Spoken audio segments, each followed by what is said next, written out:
Hi guys, it's me, Lucie Spills. So I'm talking about Sophie Gradon today, who was in season 2 of Love Island, and behind her warm, beautiful smile hid a very dark secret: her mental struggles.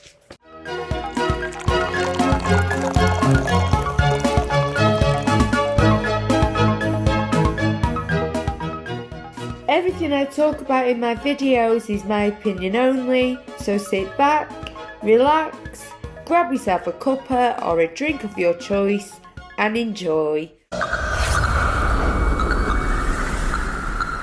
So Sophie Gradon was born on October 25th, 1985 in Newcastle upon Tyne, here in the UK. In the northeast of England. So Sophie attended Dame Allen Schools, which is an independent school up in Newcastle, and then she went on to Northumberland University, and her academic focus, her degree, was in media, culture and society, and that aligned her with her ambitions with modelling and media and television. And her education provided her with an understanding of how media operates, which later became essential in navigating her public career. So in 2009, Sophie Gradon became Miss Great Britain. So winning this title was a significant moment in her career, and she used the platform for charitable work, namely children's charities. It was the Children's Foundation and Sarah's Hope Foundation, which aimed to support children with terminal. You know what I'm like. I'm so sorry.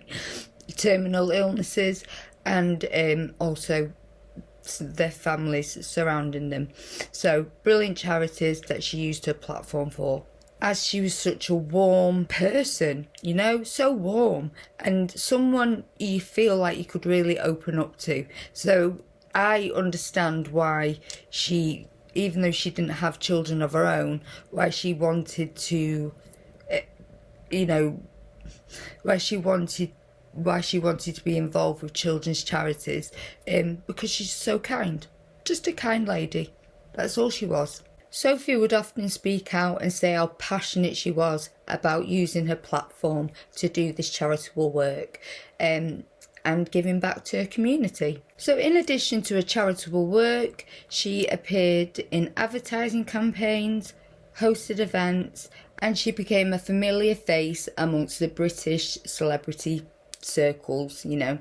She also collaborated with various fashion brands, which cemented her further in the modelling industry. So in 2016, Sophie Gradon entered season 2 of Love Island, one of the best seasons, and she coupled up from the start with Tom Powell, who was very up and down. He was very moody. You could see it was really affecting her and ruining her time in there. So they were together from the start, on off, You could see he was just wearing her down.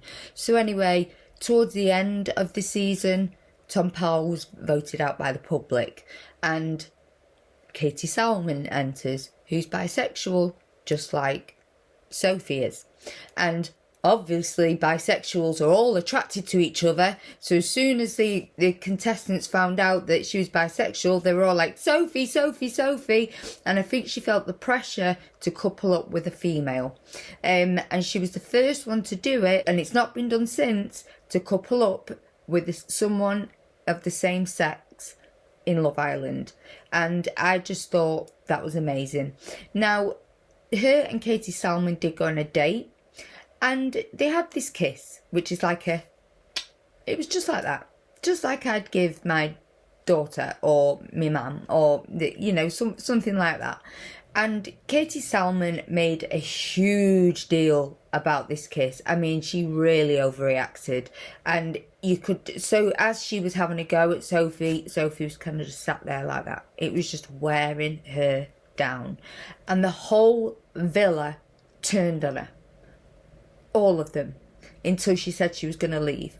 They all turned on her because she said she wanted to be with Tom Powell. She didn't want to be with Katie, and because Katie made a massive deal about this one kiss, the contestants saw it that she came out on TV.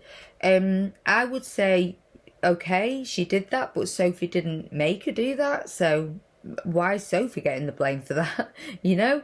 So anyway, the contestants turned on her, Katie Salmon turned on her, so she decided to leave. Then they were all quite happy then with her, and yeah, she left on a good note, it seemed. So Love Island brought Sophie Gradon significant fame. And here lies the problem with Love Island and reality TV shows, because you get all this fame immediately when you come out, and then when the next lot of contestants come in, I don't think you could feel anything but jealousy towards that, because you're then forgotten about and you're kind of left with, what am I going to do now, you know? You do all your boohoo deals and stuff like that, and then that dries up when the new contestants come and stuff. So yeah, it just leaves them in a bit of a bad way of not knowing really where to go in life, you know? But she definitely won over the public with her honest personality. Funny. She did that very funny poem where she said, "Women like sex." Brilliant. Yeah, so she really won over the public with, like I say, her warm personality and just openness. Like I say, someone you feel you could just tell anything to. That kind of person she was. She did open up about the pressures of being a public figure now, and how much, you know, it was quite evasive with her love life and stuff like that. And yeah, she did open up about her mental struggles due to that. So yeah, she was opening up, and the public really appreciated that, because in 2016 it wasn't talked about like it is today. So you got to remember, this is what, 8 years ago? I'm not very good with maths. 8 years ago. And yeah, very different to it is today. So people really appreciated her coming out with her mental struggles. Now, she did also open up about the online bullying she was getting. Today we call it trolling. She opened up about that also. She was getting it on when it was Twitter. And she opened up about that, and she just couldn't cope with it. Just couldn't cope with it. Much like Caroline Flack, you know, if you're getting that thrown at you a lot, you know, how could you cope with that? You know, there's no other way of saying it. So the public also attracted attention after a stint on Love Island, and she briefly dated Ashley Lenko, who was a former Love Island contestant, and that ended fairly quickly. And then she started dating Aaron Armstrong, who she stayed with until her passing. So on June the 20th, 2018, Sophie Gradon was found dead at her home in Portland, Northumberland, and the coroner's report ruled her death as unaliving herself. This is so sad, and such a punch in the gut, and it really affected the other Love Island contestants. They paid a lot of homage to her after her passing, and yeah, it really affected a lot of people. And what's really sad about this is only a couple of weeks later, Aaron Armstrong ended his own life. So there we have 3 unalivings due to a Love Island, I believe. You're left a little lost, and I don't think she liked all the public attention. She couldn't handle the trolling, and it's just so sad. This was so unavoidable, it really was. So my opinions on all of this is that when you go into reality TV, Love Island namely, you come out to a significant amount of fame. I mean, like 1 million followers immediately on Twitter, at the time X now, and it dries up so quickly, and like I say, there lies the problem.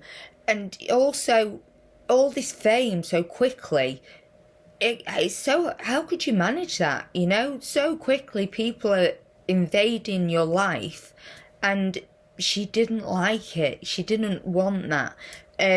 So I think she regretted going on Love Island, I really do. She stayed quite private after that and didn't really want the public attention too much, or the press attention too much, that was very interested in her love life. And I will also never understand troll mentality. Never. I would never go onto someone's page who's not my bag, or who I'm not into, or whatever, and just spout nonsense just to be horrible, you know, just for the sake of it, you know, just saying nasty stuff, just pent up with so much hate. I really don't get troll mentality. It's so strange to me. I don't understand why people do it, hiding behind the keyboards and just bullying people so hard. And younger people as well, like they're on social media. I mean, when I was growing up, I'm so glad social media wasn't around, because I wouldn't be able to cope with it. My daughter is 20, so it wasn't really a thing much, and I wouldn't allow her to go on it at the time. So yeah, a lot of children get trolled by adults. So it's troll mentality. Don't get it. If a troll wants to explain in the comments, feel free. So rest in peace, Sophie Gradon and Aaron Armstrong. This was so unavoidable. It really was.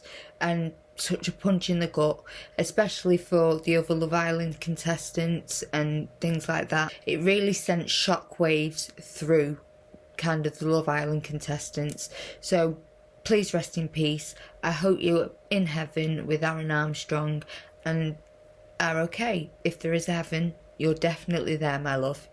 Definitely.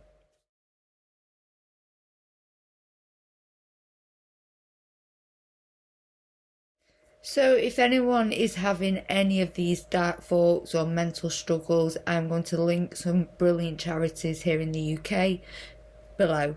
So I hope that helps people along the way. If you are having some mental struggles, please reach out to these charities if you're having dark thoughts. They really can help you. Anyway, that's it for me today, guys. I'm sorry it's been a short video. I will be talking about Mike Theralises in the next series. So, much love.